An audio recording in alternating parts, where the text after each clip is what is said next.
क्षेत्र से जो सक्रिय कार्यकर्ता और जो सक्रिय नागरिक हैं, जिनको अपनी जिम्मेदारियों का एहसास है, जो यहाँ इस पंडाल में हैं, उन सबको बहुत बहुत नमन। जैस से जुड़कर जो एक बड़ी उपलब्धि है कि आज सरकारी स्कूल में जब हम लोग पढ़ते थे तो हमको कभी बिरसा मुंडा के बारे में नहीं पढ़ाया गया। आज जैस से जुड़कर हमें धरती आबा बिरसा मुंडा के बारे में जानकारी लगी और आज जैस की सक्रियता के बल पर और जैस ने जिस तरीके से पिछले कई दिनों में काम किया है, उसके कारण आज प्रधानमंत्री को भोपाल आकर बिरसा मुंडा जयंती मनानी पड़ रही है। यह जैस की बहुत बड़ी जीत है। जो जल जंगल जमीन थे, जिसकी लड़ाई बिरसा मुंडा जी ने लड़ी थी, मात्र 25 साल की उम्र में उनको जहर देके मार दिया गया था। उसके बाद CNT एक्ट आया, छोटा नागपुर टेनेंसी एक्ट। उसके बाद उस एक्ट के आधार पर भू अधिग्रहण कानून आए और आदिवासियों को अपनी जमीन का अधिकार मिला। आदिवासियों की जमीन आज गैर आदिवासी नहीं खरीद सकता है। लेकिन जो बिरसा मुंडा जयंती है, सरकार मना रही है उसको, लेकिन बिरसा मुंडा के विचारों पे चल के जो युवा समाज की आवाज उठा रहे हैं, आज उनको प्रताड़ित किया जा रहा है।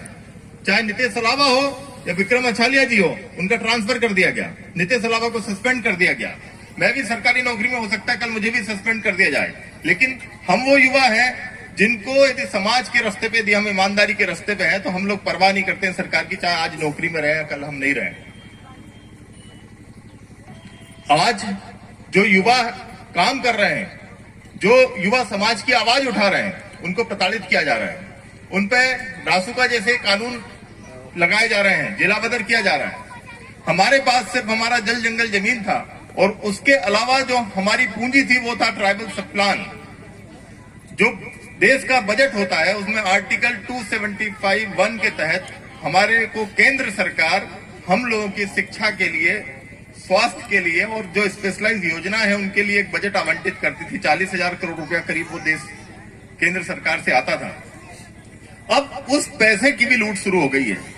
ये जो कार्यक्रम होने वाला है भोपाल में, उस ट्राइबल सब प्लान के बजट से 13 करोड़ रुपया इस जश्न के लिए जारी किया गया है। उसको लेकर हमने कल शिवराज सिंह चौहान, लोकायुक्त, DGP और चीफ सेक्रेटरी को एक कानूनी नोटिस दिया है कि यदि इस पैसे को आपने हाथ लगाया तो आपको जेल की सलाखों में भेज देंगे और आपकी तनख्वाह से इस पैसे की रिकवरी करेंगे, क्योंकि ये पैसा किसी के बाप का नहीं है। ये पैसा मालिकों का है, आदिवासियों का है और उनके हितों पे खर्च होना चाहिए। इस पैसे से आज आप यदि अपना जश्न मनाएंगे, अपनी वोटों की राजनीति करेंगे, तो इसको आदिवासी समाज सहन नहीं करेगा। आदिवासियों को खुश करने के लिए, आदिवासियों का 22% वोट लेने के लिए रातों रात कल हबीबगंज स्टेशन का नाम रानी कमलापति के नाम कर दिया गया। तो मैं कहना चाहता हूं कि इस तरीके से झूठे जलसे और झूठे रेलवे स्टेशनों के नाम करने से आदिवासी समाज का वोट आपको नहीं मिलने वाला है। यदि आदिवासी का वोट आपको हासिल करना है, आदिवासी समाज के दिलों में यदि आपको जगह बनानी है, तो उनके हितों के लिए, उनके संविधान में जो उनको अधिकार मिले हैं, उनके लिए आपको मेहनत करनी पड़ेगी, उनके लिए आपको ईमानदारी से काम करना होगा।